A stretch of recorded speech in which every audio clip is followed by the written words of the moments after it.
Shalom. Kahal Yahweh Shemi Hashai Bahashim Rakakodash. Double honors to the elder apostles and elder bishops of GMS, including the elders that came before them, that taught us as truth. Shalom and salutations to all the brothers out pushing the word of truth and in sincerity, the hopeful elect tabernacle of David. I'm the brother Yahshua. I'm back with the WW3 Daily update. Shalom and salutations to you as well.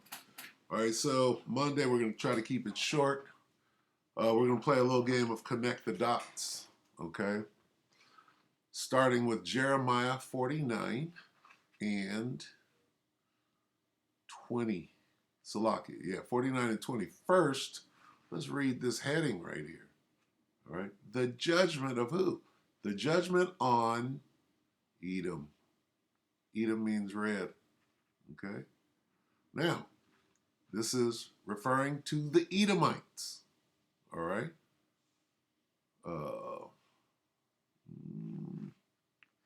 See, it starts up here. Da, da, da, da, da, da. Okay, so we're dealing with the Edomites. Also, Edom shall be a desolation, right? Jump down to 20.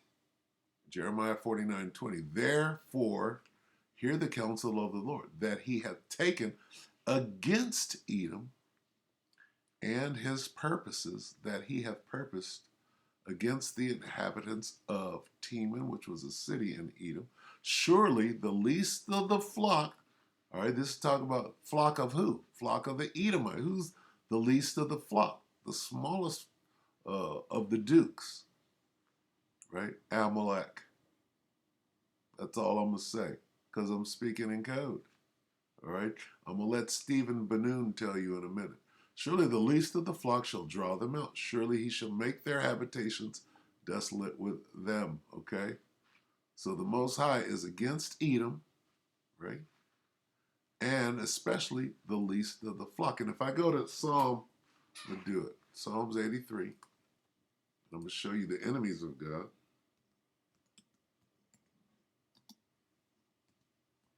And the enemies of the nation of Israel, okay? Psalm 83 and 1, keep not thy silence, O God. Hold not thy peace and be not still, O God, right? Yahweh Shem Yahshua. For lo, thine enemies, God has enemies, make a tumult. And they that hate thee, God's enemies hate him, have lifted up the head. These guys are proud.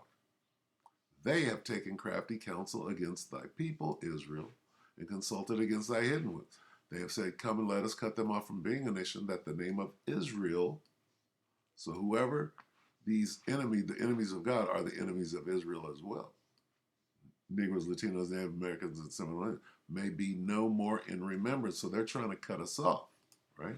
For they have consulted together with one consent. They are confederate against thee. So here are a list of our enemies.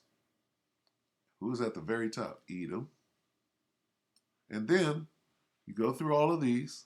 Who is this? Amalek, the head of the Edomites. Okay? The ones most adept at playing victim, right? All right? The ones that scream genocide and are the ones committing it. All right? So, with that being said, we're going to watch Scott Ritter. All right? This Scott Ritter, again, channel, 19 hours ago, new offensive from Belarus. Here we go. What's up with Belarus? In short order, Russian President Putin, accompanied by his Minister of Defense Shoigu and his Minister of Foreign Affairs Lavrov, flew to Minsk, where they met with Belarusian President Lukashenko and did what? What was the purpose of this meeting? A couple interesting things came out of it. One, closer cooperation between the Belarusian and Russian militaries was announced.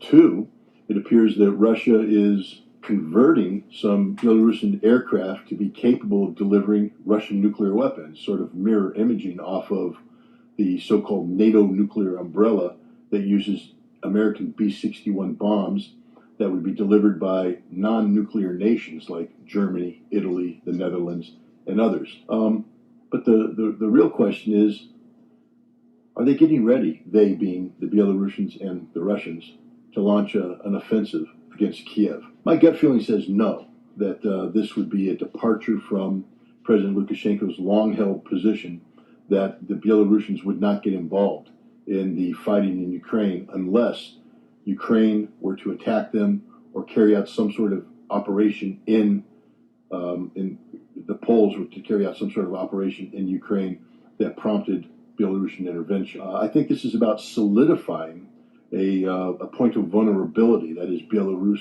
prior to the major Russian offensive, which is scheduled to take, I believe, place in the south against the Ukrainian forces in the Donbass, perhaps up towards Kharkiv or down towards Odessa. But the main fighting is going to be in the south. Belarus is a critical ally. I think this shows NATO that they won't be able to separate Belarus from Russia, regardless of what happens. But I don't think it's about opening up a second front against Kiev. Time will tell. Zelensky goes to Washington. After a dramatic meeting with Ukrainian troops, ostensibly in the frontline town of Bakhmut. Now listen close to this. Ukrainian President Volodymyr Zelensky got aboard a U.S. Air Force plane and flew across the Atlantic to Washington, D.C. Now, who else? Who is the U.S.'s number one ally? Who do they protect more than anything else in the world? We're going to find out. Where, in short order, he held a press conference with the President of the United States, Joe Biden, in the White House. One has to remember how difficult it was for Zelensky to get such a meeting during the time of Donald Trump. And then spoke before a joint session of the U.S. Congress, delivering a speech that U.S. Speaker of the House, Nancy Pelosi, said was one of the best speeches ever delivered in that forum. Is this truly about the rejuvenation of the modern-day Winston Churchill? Is this King Leonidas coming to life, able to rally his troops for one last measure of effort against the brutal Russian aggressor? Or was this a political ploy, a pathetic gesture by somebody who's little more than an American toy, ordered to do something for his American masters? Why did Zelensky come to Washington, D.C.? Well, the answer is simple: domestic American politics. What's that? We have a lame duck session of Congress. The Republicans will take control of the House of Representatives in the near future. When they do so, the unlimited spending, apparently, that the Biden administration seems bent on doing in Ukraine might come to an end as people start to ask uncomfortable questions about why are we spending $100 billion? Where is it going? Who's using it? And is it being turned over to terrorists? We don't know because there's no accounting. But Biden wants to push through between $33 and $43 billion of additional funding for Ukraine in this lame duck session.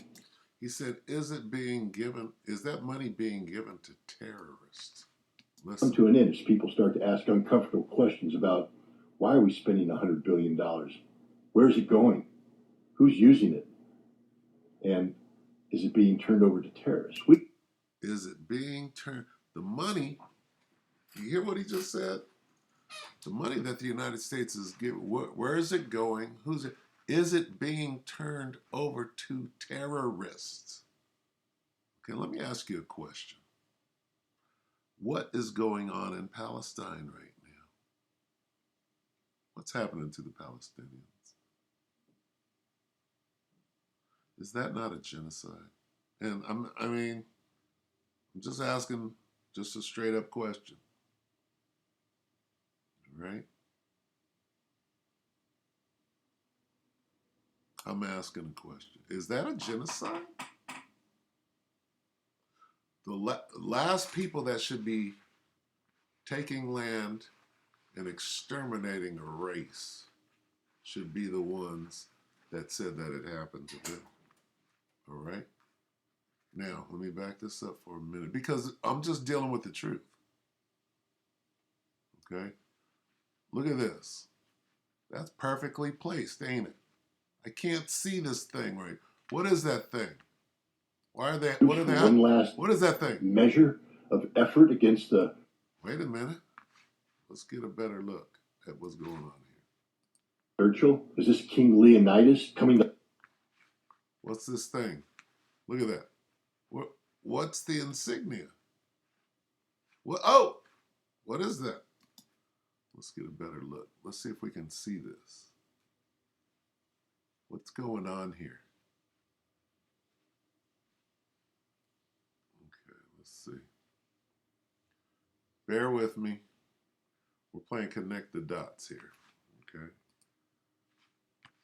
Okay, you can't see nothing. There ain't got it on there. It's rolling, it's rolling. Let's see.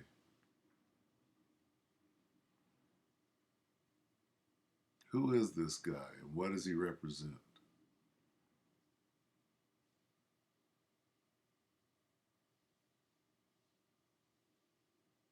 Boom. There it is. It's all covered up. Isn't that convenient? Who's doing that? Is that a coincidence that you can't see that? Because somebody might put the pieces of the puzzle together. What's that right there? Let's see if we can get a better shot. What's on his chest? Why is he wearing that? Proudly.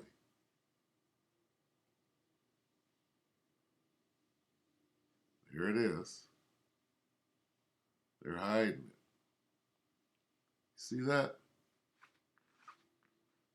How did this guy get a meeting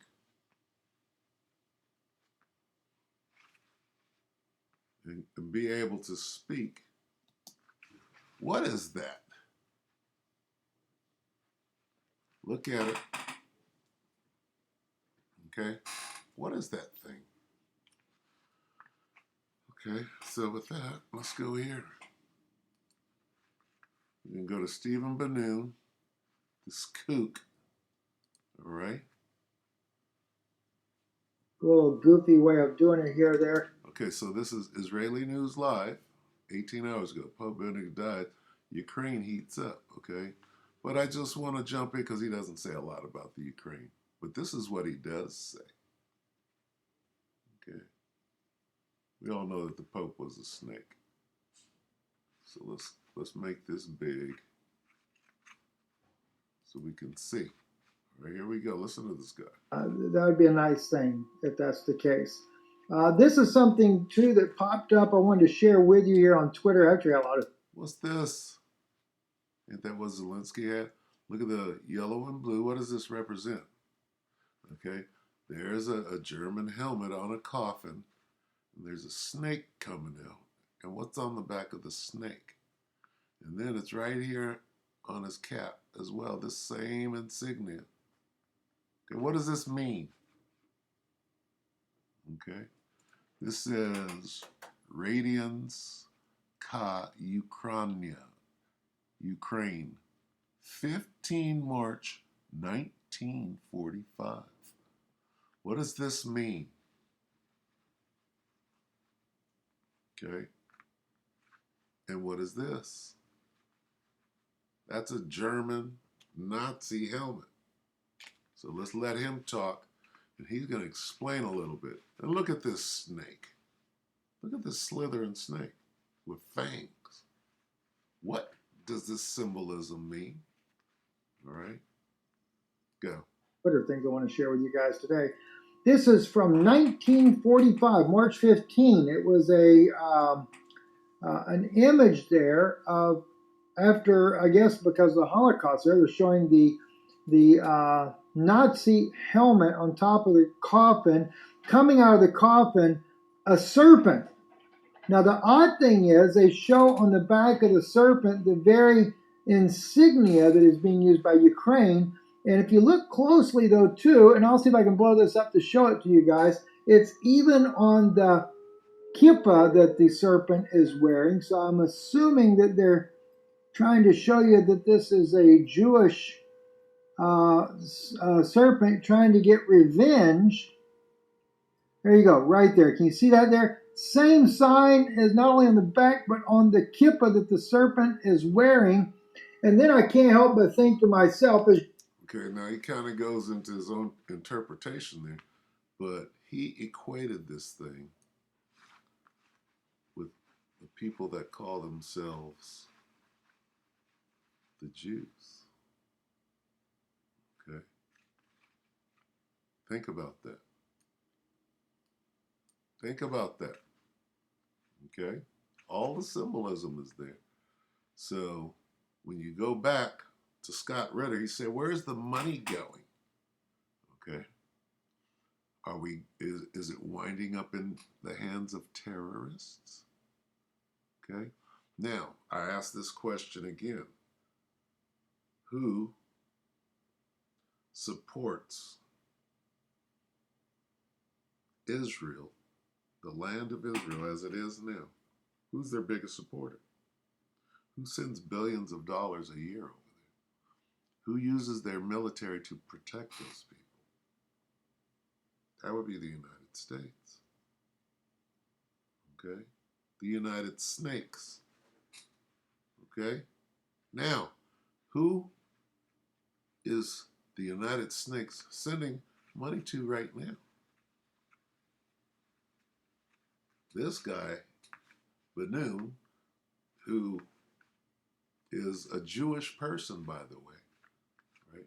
He's bringing out some family dirt right here, okay? Because, I mean, he speaks on Pope Benedict, and he ain't got nothing good to say about the Pope. He's correct on there. But right here, he's also bringing out this, that this is equated with the people that call themselves Jewish, okay? And Zelensky's got it on his sweater, wearing it proudly. Now listen to this again, and listen how he describes what is going on in this picture. Okay? Closely though too, and I'll see if I can blow this up to show it to you guys. It's even on the kippah that the serpent is wearing. So I'm assuming that they're trying to show you that this is a Jewish serpent trying to get revenge. There you go, right there. Can you see that there? Same sign is not only on the back, but on the kippah that the serpent is wearing. And then I can't help but think to myself, as Jesus said, you serpents, you generation of vipers, how can you escape the damnation of hell? You know, now granted, I am definitely not for the Holocaust or the evils that were done in any of Europe. I concur. I don't agree with anything that they said was done. Okay, I'll leave it at that. I had, extended family members that lost their lives during that time. But I also hear too that the Ukrainians were more vicious against the Jews in Ukraine than anybody else during that war there. So just pretty convoluted, is it not? That's pretty convoluted. How do you put all of that together? Okay. If these people, if the Ukrainians were against the Jews, right? And this goes back to the Jews. How do we suss that out? All right, just something to think about. Gosh, it's crazy stuff. Listen, by the way, PMC Wagner is wishing a happy new year. Okay, that's all I want on that. All right, so we'll move on with the update. What's going on? All right. What is the big picture in all of this? We're going to let this guy talk. Bloodbath. Douglas McGregor, and then we'll go ahead and close. Nothing. Because we're just, we're connecting some dots here. All right. You don't have to agree with what is being said. But what you do have to do is explain it. Explain what you think is going on. All right. I just showed you that the least of the flock shall draw them out, the Amalekites. All right. So this guy's going to say what's actually going on over there at this point. This is Douglas McGregor, 19 hours ago, bloodbath. All right, let's let him speak. This is existential for the Russians. There's nothing existential about Afghanistan. I'm told somewhere in the neighborhood of 30,000 at the most, maybe 35,000, and an equal number of wounded. But bear in mind, the Russians have set up a very elaborate medical support structure, and they've gotten very good at evacuating the wounded. So their wounded have survived much more successfully than the Ukrainian wounded. So that's about right if you look at it from a 1 to 5 perspective, which is pretty much the standard right now. Of course, at this point in time, they've been killing Ukrainians, 8 Ukrainians for every 1 Russian, or 10 Ukrainians for every 1 Russian. Bakhmut has turned into a particularly terrible Ukrainian bloodbath and hugely beneficial to the Russians. Actually, it's not frozen throughout Ukraine. Right now, during the day, in southern Ukraine, this is down near Odessa, Kherson, it rises to about 34 degrees during the day and drops down to about 20 at night. So you still have standing water in those trenches. So the South is not ready to support large quantities of tracked or wheeled vehicles. The North is absolutely frozen solid. But it looks more and more as though the Russians would like to complete their task in Donbass first. They want to eliminate all the Ukrainian forces that are in Donbass, the Russians, immediately. That is very much in to their advantage. I mean, nobody likes fighting in the mud. I mean, right. The mud is ugly for both sides, but the mud makes it harder for a swift offensive than it would be if it were frozen. Well, they go a certain distance in tracked or wheeled vehicles, but most of the fighting that you see happening along the line of contact, which is about 300, 400 miles, is actually on foot. And it's this is exit. So could it be that it's not cold enough yet for them to launch their offensive? Okay, that's just a thought.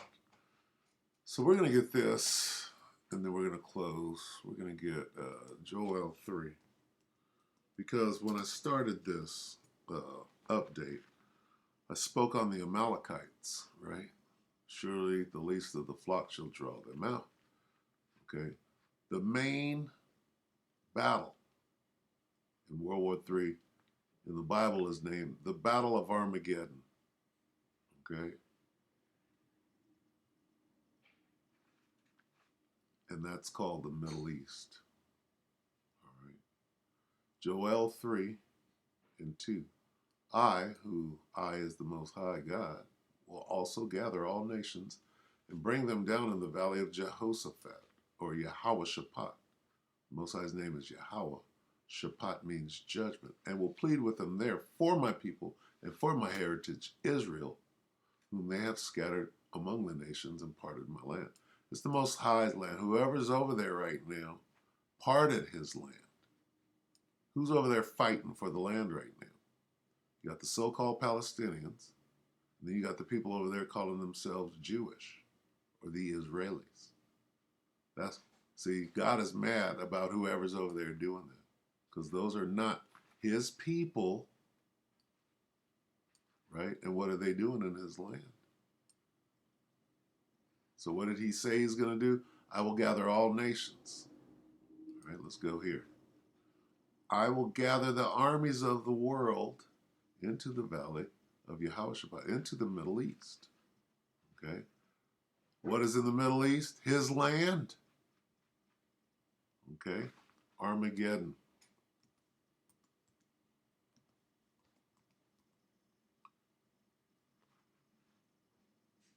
Ah, missed it. Armageddon.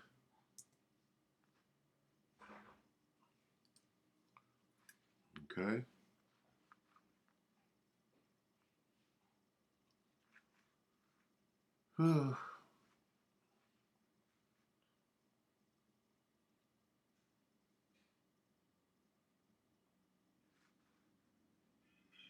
And he. Let's see who he is. Revelation 16. Let's get 15.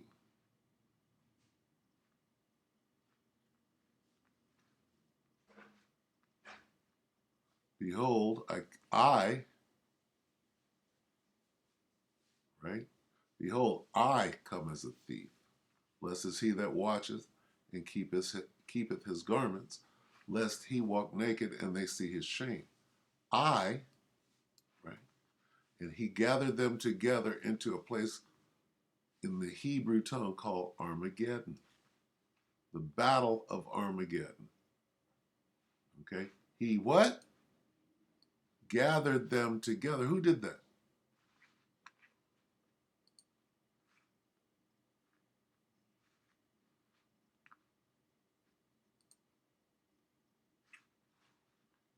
I will gather the armies of the world into the valley of Yehoshaphat. The last battle, Armageddon, in the Middle East, where his land is. Okay? Somebody over there divided it up. Okay, let's come to a conclusion. Now that we have the majority of it, we'll give you this one little province. It's called divided. So with that, I'm going to go ahead and close it up. It's just a little update, what's going on as we move closer to what is known as World War III. All right, so with that, we hope that the elect were edified. You brothers and few sisters, with that, I'm going to say shalom.